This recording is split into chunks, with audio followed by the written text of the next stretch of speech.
మిత్రులారా, నేను మీ జర్నలిస్ట్ సూరన్న. ఇంకా ఎవరైనా సూరన్న టీవీని లైక్ చేయకపోతే లైక్ చేయండి, సబ్స్క్రైబ్ చేయకపోతే సబ్స్క్రైబ్ చేయండి, బెల్ బటన్ క్లిక్ చేయండి, ఇతరులకు షేర్ చేయండి. సూరన్న టీవీలో 4 సంవత్సరాలుగా మీరు గమనించండి, రాజకీయ నాయకుల ప్రెస్ మీట్లు నా ఛానల్లో కనిపించవు, ఉడతా బుక్కపు మాటలు నా ఛానల్లో కనిపించవు, భజన చేసే వీడియోలు నా ఛానల్లో కనిపించవు. వాస్తవాలేంటి, నిజాలేంటి అవి మాత్రమే కనిపిస్తాయి.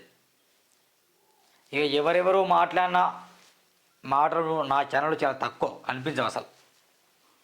ఎందుకంటే ఈ రాజకీయ నాయకుల పనితీరు మాకు బాగా తెలుసు. ఎట్లా మభ్య పెడతారు, ఎట్లా మోసం చేస్తారు, ఎట్లా నాశనం చేస్తారు, ఎలాంటి మాటలు ఇస్తారు, ఎలా ప్రచారం చేస్తారు, ఎట్లా ఓటుని కొంటారు, ఇవన్నీ బాగా తెలుసు. పిచ్చి పిచ్చి మాటలు, పిచ్చి పిచ్చి రాతలు, ఇవన్నీ తెలుసు. కాబట్టి రాజకీయ నాయకుల ప్రెస్ మీట్లు పెడితే ఏమవుతుందండి? నిజంగా గమనించండి, చిన్న చిన్న ఛానల్లో రాజకీయ నాయకుల ప్రెస్ మీట్లు పెడతారు, సబ్స్క్రిప్షన్లు అవుతాయి, వ్యూస్ బాగా వస్తాయి, కామెంట్లు వస్తాయి. కానీ నేను అట్లా పెట్టడం నా ఛానల్లో ఇష్టం ఉండదు. నాకు ఎవరు లైక్ చేసినా చేయకున్నా ఇక వాళ్ళు మాట్లాడి నా ఛానల్లో నేను పెట్టడానికి నా ఛానల్ నడిపించట్లే.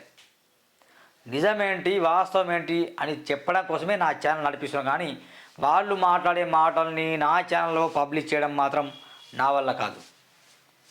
కాబట్టి ఇక మనం మొదలెడదాం. గమనించండి, నిజం నిప్పు లాంటిది. ఆ నిజమైన వార్తనే నేను చదువుతా. కాంగ్రెస్ పార్టీకో, బీజేపీ పార్టీకో, బీఆర్ఎస్ పార్టీకో, ఈ పార్టీలకు అమ్ముడు పోయి, ఆ రాజకీయ నాయకులు అమ్ముడు పోయి ఒకరిని పైకి లేపి, ఒకరిని కింద దించి మరొకరిని పైకి లేపి, ఇలాంటి భజన మాటలు నాకు తెలియవు.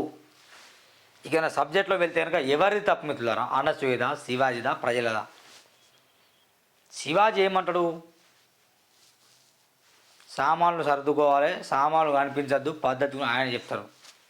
అనసూయ కావచ్చు, నాగబాబు కావచ్చు, కొందరు మన పాయల్ రాజ్పుడు కావచ్చు, ఇలా చెప్పుకుంటే కొందరు మహిళలు స్పందించారు. ఏమని? మా గురించి మీకెందుకు, మేము ఎట్లా చేస్తే మీకేంది అని వీళ్ళంటారు. మరి శివాజీ మాటలు తప్ప, లేకపోతే అనసూయ మాటలు తప్ప, అంటే వీళ్ళది తప్ప, లేకపోతే వీళ్ళ మాటలు వినుకుంటూ ఇక రెచ్చిపోతున్న ప్రేక్షకులు తప్ప? ఎవరు తప్పు మిత్రులారా? ఎందుకు ఈ సమాజం ఇంత ఘోరంగా తయారైంది? మరి శివాజీ అనే మాట, శివాజీ విషయానికి వస్తే మాత్రం కొంచెం పదం మాత్రం అలా వాడడం తప్పే. సామాన్లు కాకుండా ఆయన సామాన్లు అనే పదం తీసేసి అమ్మాయిలు నిజంగా కొంచెం జాగ్రత్తగా బట్టలు వేసుకుంటే బాగుంటుంది, అమ్మాయిలు కొంచెం పద్ధతిగా ఉంటే బాగుంటుంది, భారతదేశ సంస్కృతిని కావచ్చు, సాంప్రదాయాన్ని కావచ్చు కాపాడుకుంటూ ముందుకు వెళ్తే బాగుంటుందని ఈ కోణంలో చెప్తే ఏం కాకపోయేది. కానీ ఆయన ఏం చెప్పిండు? సామాన్లు అంటే అది ఎక్కడికో పోయింది, డబల్ మీనింగ్. కాబట్టి ఆ మాటలు మాత్రం తప్పు, కానీ శివాజీ వ్యూహం పద్ధతి మాత్రం తప్పు కాదు. ఆయన ఫ్లోలో అట్లా అన్నాడేమో, ఆ మాత్రం అది మాత్రం తప్పే. కానీ మరి అనసూయ విషయం కావచ్చు, ఇక నాగబాబు విషయం కావచ్చు, అమ్మాయిలు అనే స్వేచ్ఛ మీకు ఎక్కడిది? ఎట్లా ఉంటాం, ఫ్రీడంగా ఉంటాం. మిత్రులారా బాగా గమనించండి, నిజంగా భారతదేశం ఒకప్పుడు ఎంత బాగుండే. నుదుటి మీద బొట్టు పెట్టుకొని, నిజంగా చీర వేసుకొని, మల్లె పూలు వేసుకొని, మంచిగా చీర కట్టులో ఒక సాంప్రదాయంలో చాలా అద్భుతంగా ఉండే స్త్రీలు. మెల్లమెల్ల వెస్ట్రన్ కల్చర్ మొత్తం అలవాటు అయిపోయింది. ఎక్కడో Canada, Japan, America, New Zealand, Dubai culture మొత్తం ఇండియాలో వచ్చేసింది. కో లివింగ్ హాస్టల్ ఉన్నాయి, అబ్బాయి అమ్మాయి కలిసి రూమ్లో ఉండొచ్చు, ఎంజాయ్ చేసుకోవచ్చు, మనం వదిలిపెట్టుకోవచ్చు. దుబాయ్ సిస్టమ్ ఇక్కడ వచ్చింది. ఎవరితో పడితే వాళ్ళు ఉండొచ్చు. ఎంత గలీజ్ అయిపోయిందంటే ఇది ఫ్రీడమ్ కాదండి. ఇక ఇట్లా అంటే సూరన్న మాకు స్వేచ్ఛ లేదంటే ఎవరి స్వేచ్ఛ వాళ్ళకు ఉంటుంది. మాట్లాడే స్వేచ్ఛ నాకుంది, వినే స్వేచ్ఛ మీకుంది. మీరు కూడా కామెంట్ పెట్టచ్చు, మీరు నన్ను తిట్టచ్చు, మీ అభిప్రాయం మీరు చెప్పచ్చు, తప్పులేదు. కానీ వాట్ ఏం జరుగుతుంది? మన సాంప్రదాయాలు గంగలు కలిసిపోతున్నాయి, మన సంస్కృతులు గంగలు కలిసిపోతున్నాయి. కొంచెం విలువ ఉందండి, కొంచెం పద్ధతి ఉంటే చాలా అద్భుతంగా ఉంటుంది.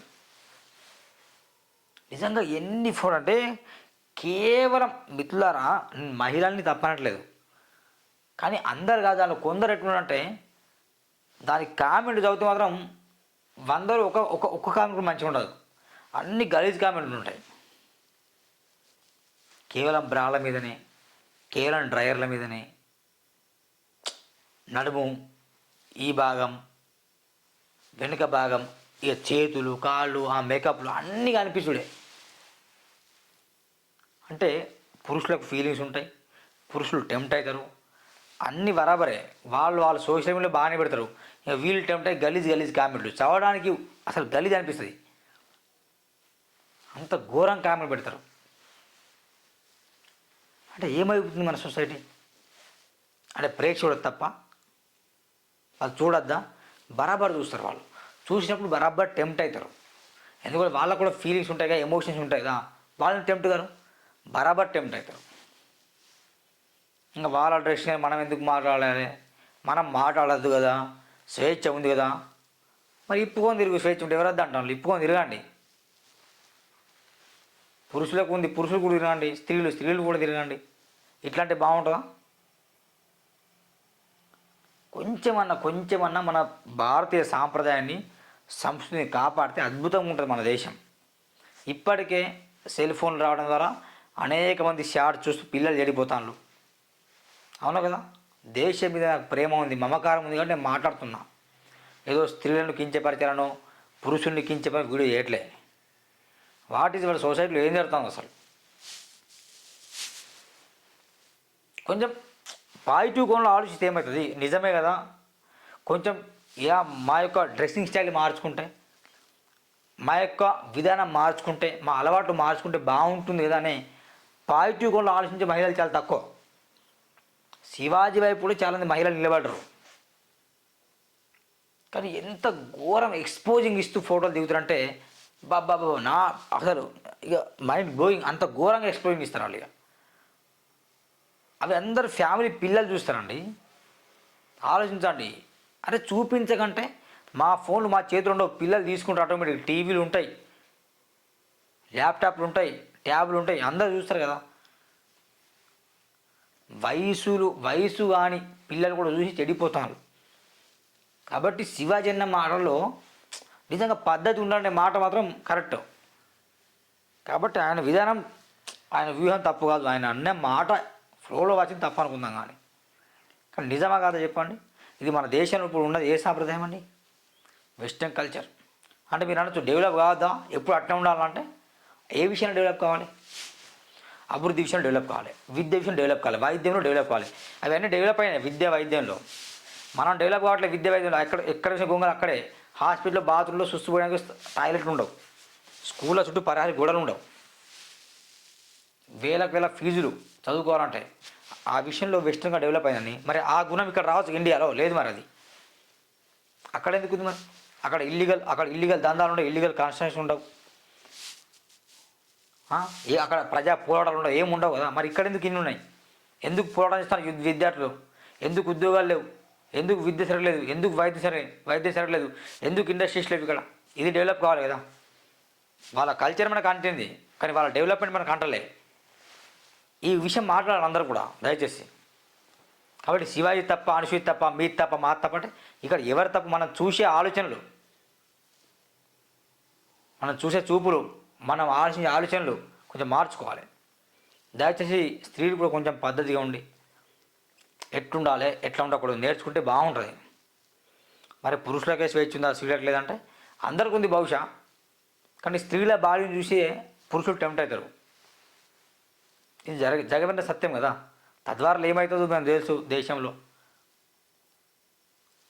ఇప్పుడు పద్ధతిగా ఉంది కాబట్టి కొంచెం దేశంలో హెచ్ఐవి ఎయిడ్స్ పేమో తగ్గుతున్నారు. బయట దేశాలు విపరీతంగా ఉంది. కారణం ఏంటి? ఆలోచన చేయండి మిత్రులారా. కానీ మన కల్చర్ని, మన సాంప్రదాయం కాపాడుకుందాం, గౌరవం పొందుదాం. Thank you. చూడండి సురాన్ టీవీ, సబ్స్క్రైబ్ చేయండి, బెల్ బటన్ క్లిక్ చేయండి.